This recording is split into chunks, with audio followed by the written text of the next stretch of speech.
Hi guys, day 7 of our challenge, and today I learned about understanding God's will.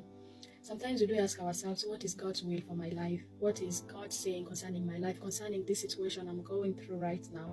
Why is He not giving me that job? Why is He not healing me? Why is He not providing? We should know that God's will for us is perfect, is pleasing, and is good, because He says that in Romans chapter 12 verse 1 to 2. It says, offer your bodies as living sacrifices. Do not conform to the world, but be transformed by the renewal of your mind. Only then you will know, only then can you know God's good, pleasing, and perfect will. And so God's will for us are in threefold.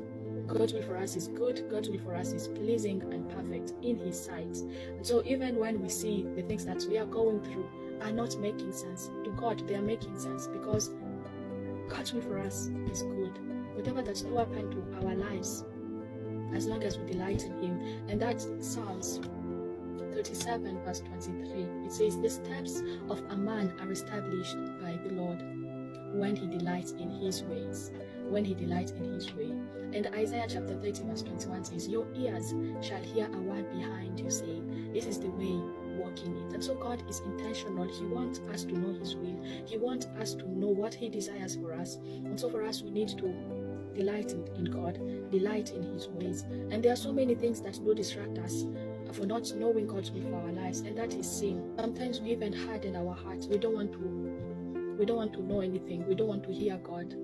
Sometimes we know God's will is this, but we refuse. We know that we are not supposed to be unequally yoked as Christians, but we decide to go on our own and do our own things. And sometimes we doubt, like Peter, the way he doubted when he saw Jesus walking on water, and he wanted to do so. He started, but he doubted, and he started to sink.